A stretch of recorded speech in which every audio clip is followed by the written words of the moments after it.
Good evening po and happy midweek. Tayo po'y manalangin muna bago tayo umawit. Dear Lord, kami po'y lumalapit sa inyo ngayong gabi upang kayo sambahin. Naway gabayan niyo po kami sa aming pag-aawitan upang kayo aming mapuri. Salamat po Ama sa pangalan ni Jesus. Amen.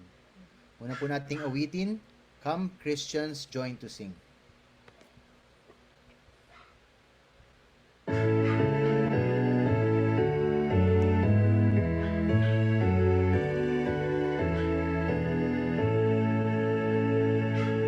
Come Christians, join to sing. Hallelujah, amen. Loud praise to Christ our King. Hallelujah, amen. Yet oh, with heart and voice, before His throne rejoice. Praise is His gracious choice. Hallelujah, amen.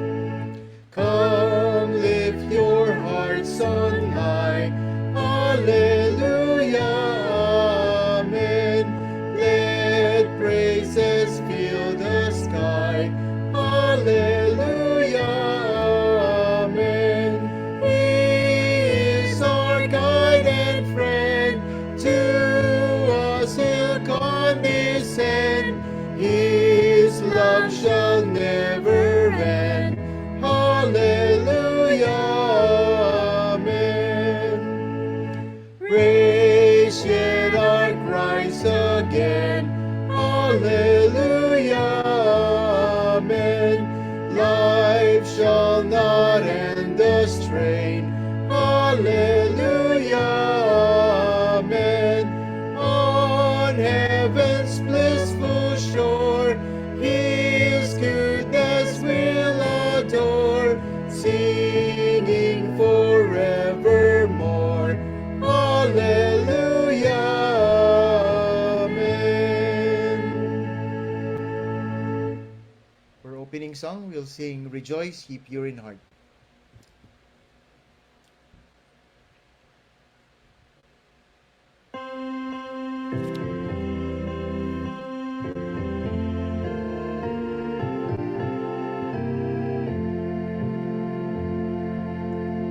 Rejoice, ye pure in heart. Rejoice, give thanks and sing. Your festal banner wave on high, the cross of Christ your King.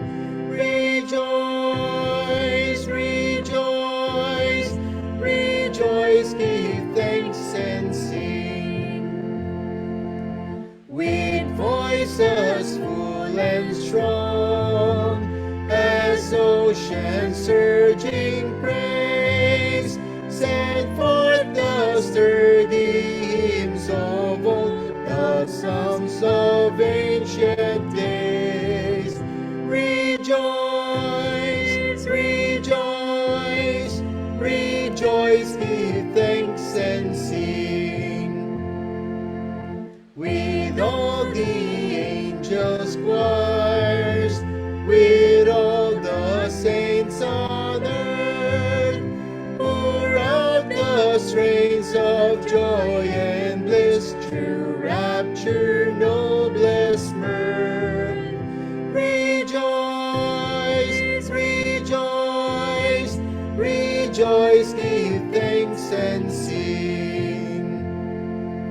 Yes, on through life's long path, still chanting as ye go, from youth to age, by night and day, in gladness and in woe.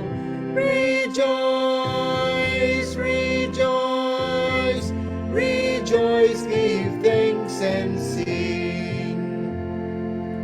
Praise Him who reigns on high, the Lord whom we adore, the Father, Son, and Holy Ghost, one God forevermore. Rejoice, rejoice,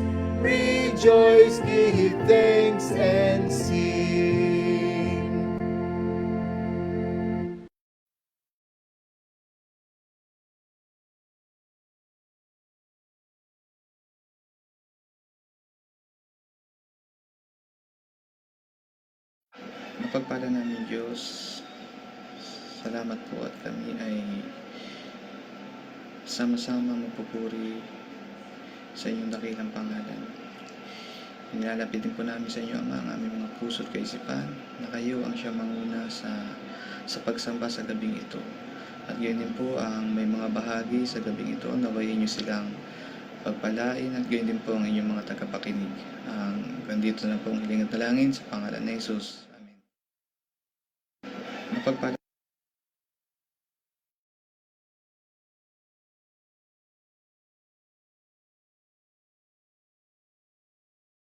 Dali lang, dali lang, dali lang. Yung pa, ba? Yan. Good evening po. Happy midweek to everyone. Tonight, ang youth care group ang magla-lead ng midweek natin. Yung nag-lead ng song service natin ay ang Umbaw family, followed by Brother Gerald Finca for opening prayer. Our welcome remarks is led by me. Our speaker for tonight is our AY leader, Sister Ezra Aguirre. Before she will speak tonight, we will hear a musical offering from Sister Rachel Ann Santos. Season of prayer will be led by our elders, then closing song, then closing prayer by our speaker. The program will go as announced.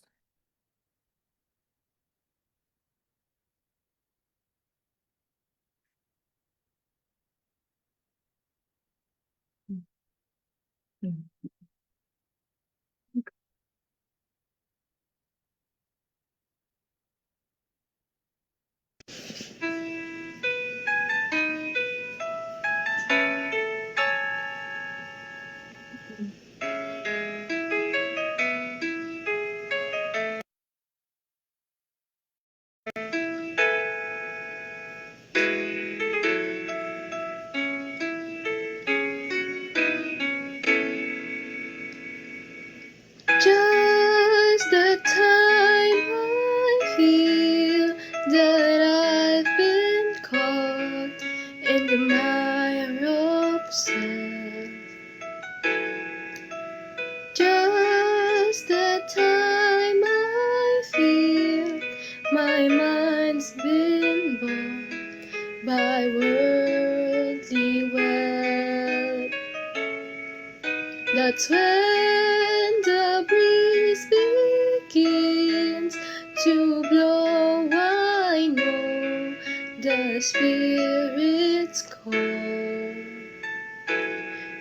and all my worldly wanderings just melt into His love. To know you more, deep within my soul, I want to know you. Oh, I want to know you, to feel your heart, to know your mind. Looking in your eyes, tears up within me, cries that says I want to know you. Oh, I want to know you more.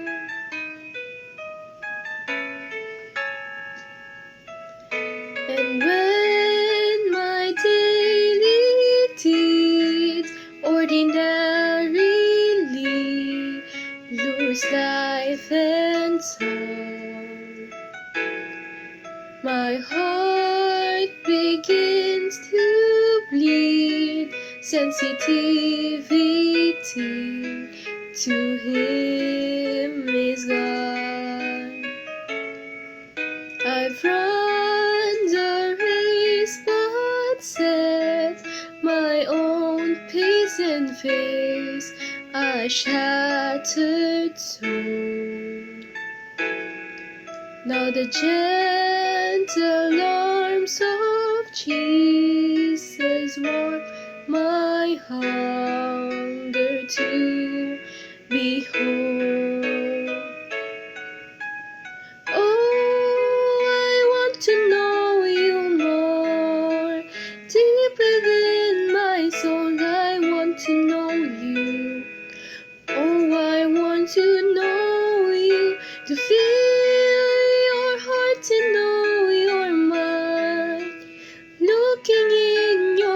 eyes, tears up within me, cries that says I want to know you. Oh, I want to know you, and I would give my final breath to know you in your death and resurrection. Oh, I want to know you more. Oh, I want to know you more.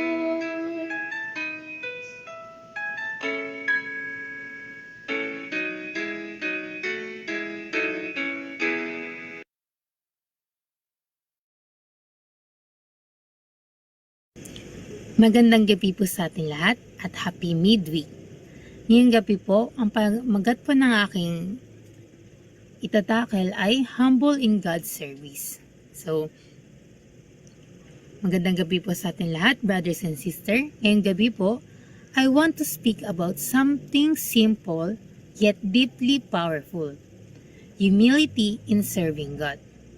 As members of the church, we are all called to serve.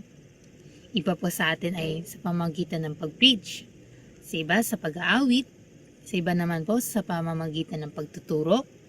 Ang iba naman po ay sa pamamagitan ng pagtulong or pag-organize po ng mga program or event po natin sa church.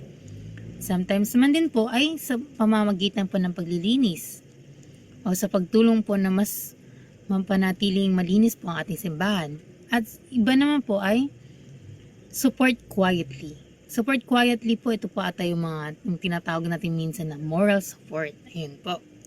But, no matter what role we have, one question matters above all. Who are we really serving? Because the truth is, you can be active in church, you can be busy in ministry, you can be visible in service, but still, forget that we are serving God, not people. And when we forget that, pride slowly enters. That's why po, ngayong gabi, God is reminding us, serve with humility, serve with the right heart, serve for Him alone. So bago ko po ipagpatuloy po ang aking nais na ibahagi, tayo po muna yung manalangin. Tayo manalangin. Panginoong makapangyarihan sa lahat, una po sa lahat, kami pinagpapasalamat sa inyong araw-araw na patnubay-gabay po sa amin at ngayong gabi po, kahit po yung online, ay nagsama-sama po ulit kami upang pag-usapan ang inyong mga mensahe. Ngayong gabi po, sa inyong binigay po sa akin, inatas niyo po sa akin upang magbahagi po sa kanila. Gawin niyo po akong magandang instrumento, nawa po'y lahat ng aking sasabihin ay nakapaloob po sa inyo at nawa po'y malinaw po nila itong maintindihan. Panginoon, ingatan niyo po kami sa aming mga kanya-kanyang tirahan at patawarin niyo po kami sa aming mga pagkukulang pagkakasala sa ngalan ni Jesus. Amen. Ngayon pong gabi, ang aking pong itatakil o ibabahagi ay nahati lang po ito sa 7. So, don't you worry po kasi yung 7 naman po na to ay maikli lang din po. So, dadako po muna tayo sa number 1. We serve God, not human approval. Dito po mababasa sa Colossians 3 verse 23, whatever you do, work at it with all your heart as working for the Lord, not for human master. So sa verse mo na to ay sobrang klaro na hindi sinabing sometimes. It says whatever you do, whether you're leading worship, teaching a class, setting up chairs, cleaning after service, do it for the Lord o gawin po natin to para sa Panginoon. Pero minsan po maging honest po tayo. Kasi sometimes we serve and secretly hope. Maasa po tayo na may ibang makapansin, may ibang magpasalamat or makapag-appreciate sa atin. At minsan, when that doesn't happen, we feel hurt. We feel unrecognized. We feel like stopping. Bakit? Because without realizing it, we started serving people's approval, not God. But listen carefully. If your serving depends on recognition, your motivation will not last. Because people forget, people overlook, people fail. But God never misses anything. Every sacrifice, every effort, every unseen act, God sees it all. So even if no one says thank you, heaven already recorded your faithfulness. So dito po, lagi po nating tatandaan na pag nagsaserve po tayo sa simbahan, huwag po nating isipin yung isipin ng iba. Isipin po natin na ginagawa po natin to para sa Panginoon at sa Kanya lang po talaga dapat. Number 2. Humility means remembering it's all by God's grace. Isa na naman to sa isa sa mga dahilan kung bakit we must stay humble. Kasi everything we have comes from God. Saan ba galing ating talent? From God. Yung ability natin, kay God. Yung opportunity para makapag-serve, kay God. So there is no room for pride. Minsan, when we become good at what we do, or yung mga bagay na nagawa natin, na piling natin napaka-perfect, or ang galing natin sa part na yun, minsan mapapaisip or pumapasok sa isip natin na I'm better than others. I deserve this position. They need me here. But humility reminds us, we are not serving because we are great. We are serving because God is gracious. Without God, we can do nothing. Even the strength to serve comes from Him. So instead of saying, look at what I've done, o tingnan nyo anong mga nagawa ko, let's start for a humble heart say na, Lord, thank you for allowing me to serve. So dito naman po, lagi po natin tatandaan na kung anumang meron tayo ngayon, kung anumang talent meron tayo, ability, kung nasaan man tayong kalagayan ngayon, lagi nating isipin lahat ng yun nakaplano or planado ng Panginoon. Kaya kailangan pagka may nagawa tayo, lagi nating isipin, nagawa natin yun sa pamamagitan ng tulong niya. Number 3, Jesus is our example of humility. Kung gusto po nating maintindihan ng totoo yung humility, tingnan na po natin ang Panginoon. Tingnan na po natin si Jesus. Kasi, sino ba siya? He is a King. He is Lord. He has all authority. But, anong ginawa niya? Ano pong ginawa niya nung nasa lupa siya? He served. He didn't demand recognition. He didn't seek status.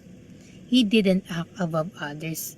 So parang ang Panginoon nga nung bumaba sa lupa, kung magtrato po or kung makisama sa ibang tao ay pantay-pantay lang. Example na po dun yung nag-foot washing sila na madalas naman ang task na yun na ginagawa ng servants. Pero anong ginawa ni Jesus? Di ba po, imaginein po natin, anak siya ng Panginoon, the Son of God, pero lumuhod sa iba. So, what does that teach us? Di ba po dito sinabi na no task is too small when you are serving God. Pero minsan kasi may part na sometimes we think this job is too low for me. Parang feeling natin hindi bagay sa atin yung role na yon. Hindi natin deserve yung low, yung mababa lang, kasi minsan nasisip natin I deserve something bigger, parang mga ganun. Na parang niisip natin na mataas ako, kailangan sa akin nasa taas din, parang ganun. But Jesus shows us na true greatness is found in humility. Kaya kung si Jesus man can serve like that, then we as His followers are called to do the same. Number 4, humility removes comparison and competition. One of the biggest struggles in church service is comparison. Kasi minsan, or madalas, we compare roles, position, recognition, talents. Kasi minsan, inisip natin na bakit mas malaga yung role niya? Bakit mas napapansin siya? Ba't siya napili? Ba't siya nilagay dyan? Ba't ganito? Ba't ganyan? At dahil po sa lagi po sa mga bat-bat, yun po slowly na yung focus dapat natin na laging inisip na para sa Panginoon ay napupunta sa tao. Pero Humility changed that.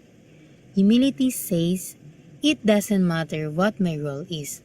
What matters is I am serving God. Kasi nga po, in the body of Christ, hindi lahat ay preacher, hindi lahat ay singer, hindi lahat ay visible, pero lahat ay importante.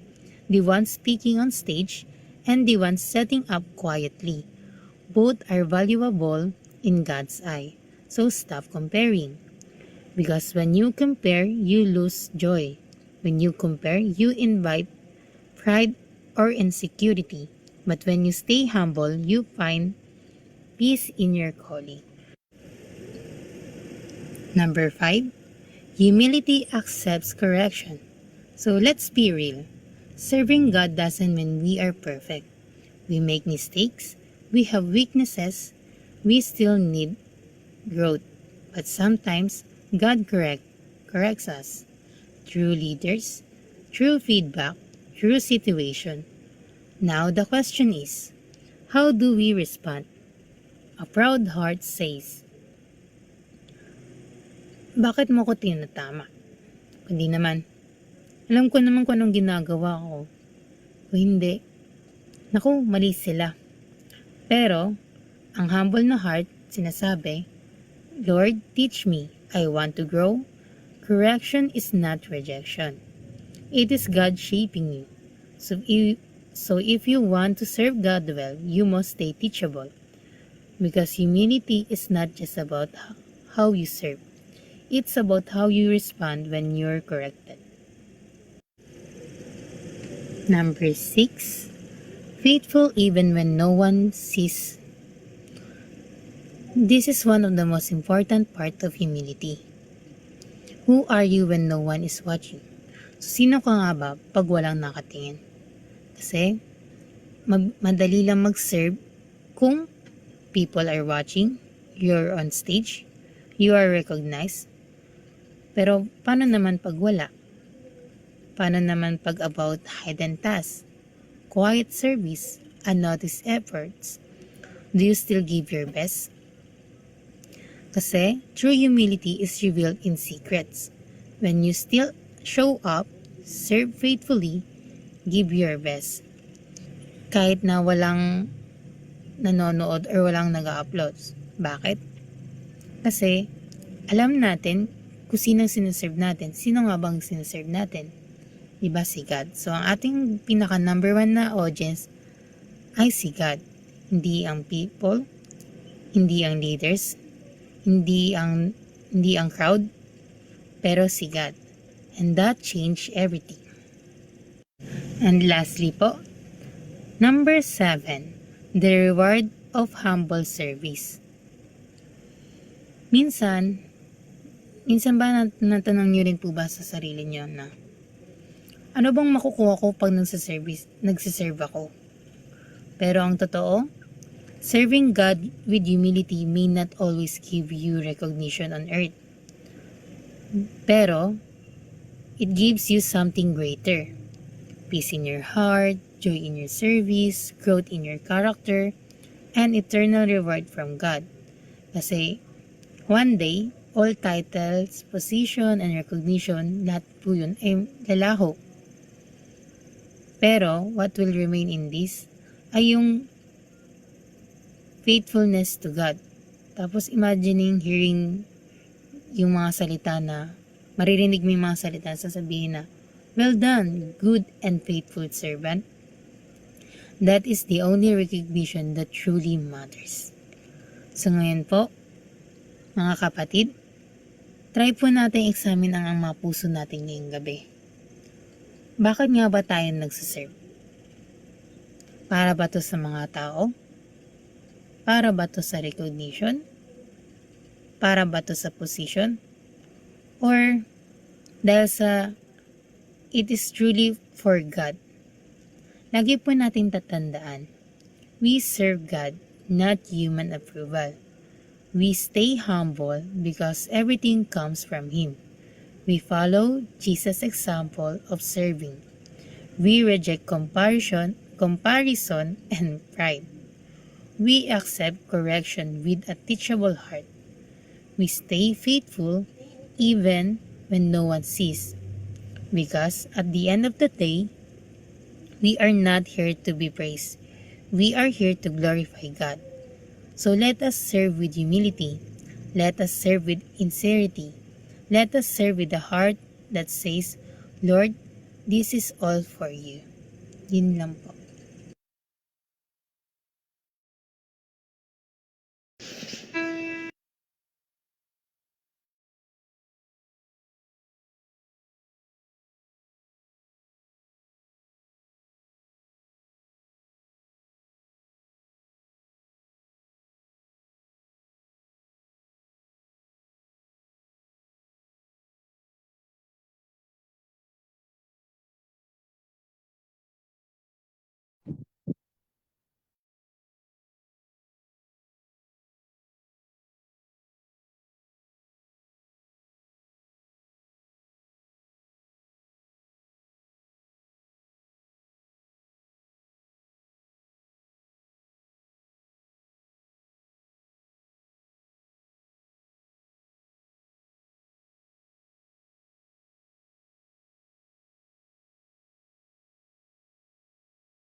Let's see, brother. Orvin.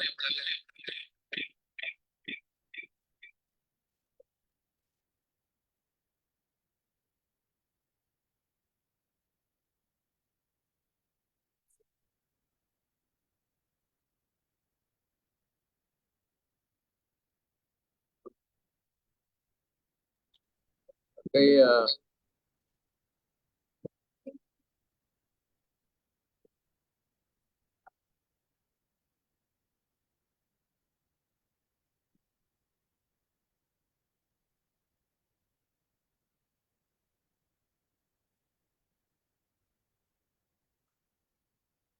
kung nabasa yung mga prayer requests, so, ano bang mga additional prayer requests?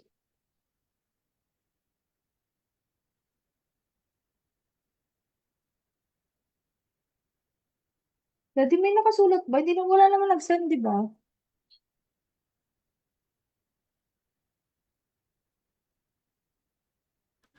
Wala po nag-send. Wala po nag-send. Kasi Dr. Punta. Wala nag-send. Brother Rombao, can you lead us in the season of prayer? Sige po, tara po. Okay. Tayo po'y manalangin, tayo po'y yumuko. Panginoon, kami po'y nagpapasalamat po ngayong gabi. Kami po'y inyong tinipon. At nagpapasalamat po kami sa narinig naming sermon na kami po'y naglilingkod sa inyo at hindi sa tao. Tulungan niyo po na ang aming maging focus ay ang mapuri kayo sa aming ginagawa. Maging good example kami sa mga taong aming nakakasalamuha. Maging daan kami para ma-reflect ang inyong karakter para marami pang maakay palapit sa inyo.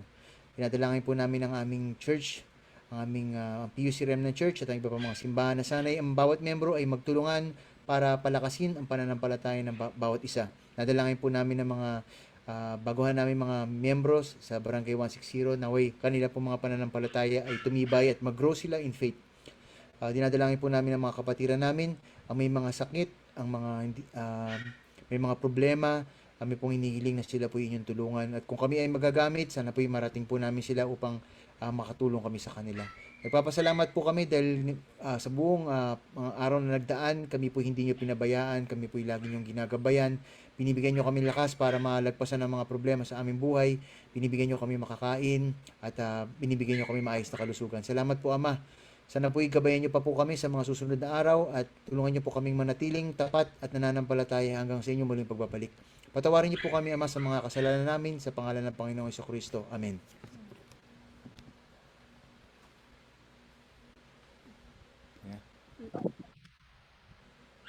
Hello everyone. Ezra, salamat sa magandang message. Recorded ba yun o live? Ano po yun? Recording po. Ano na po tayo? Awit na po tayo ng ng Thank you closing for song. reminding us.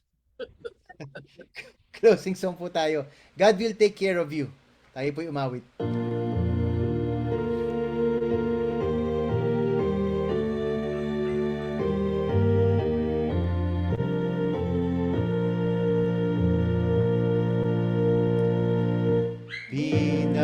dismayed, whatever betide, God will take care of you. Beneath His wings of love abide, God will take care of you. God will take care of you through every day or all the way. He will take care of you. God will take care of you. Through days of toil when heart doth fail, God will take care of you. When dangers fears your path assail, God will take care of you. God will take care of you through every day or all the way. He will take care of you.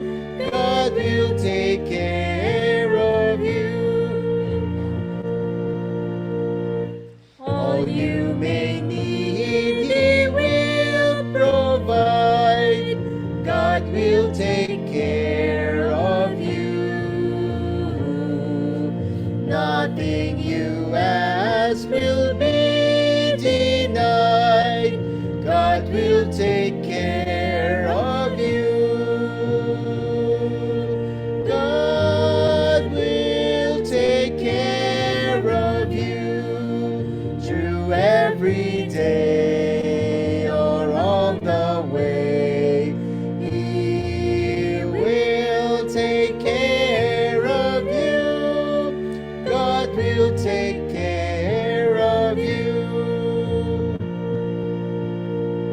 No matter what may be the test, God will take care of you. Lean weary one upon His breast, God will take care of you. God will take care of you through every day or all the way. He will take care of you. God will take care of you.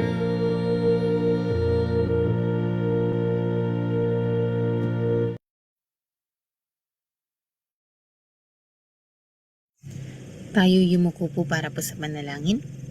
Panginoong makapangyarihan po sa lahat. Una po sa lahat, kami po'y lubos na nagpapasalamat sa inyong patuloy na patnubay at gabay po sa amin sa pang-araw-araw. At ngayong gabi po sa aking binahagi, nawa po ito'y dagdag na kaalaman at paalala po sa amin na maging humble po kung saan man po kami. Kung nasa simbahan man po kami, sa tahanan, o kasama man po namin ng mga kaibigan, na kung saan ay pinapakita po namin na kami pa inyong follower. Panginoon, pinagdarasal po namin ang mga kapatirang may sakit, pagalingin po sila, at tulungan niyo po kami sa aming mga desisyon sa buhay. Nagdarasal din po namin ng mga kapatirang may kanilang mga problema, tulungan at gabayan po sila, at patawarin niyo po kami sa aming mga pagkukulang at pagkakasala, sa ngalan ni Jesus. Amen.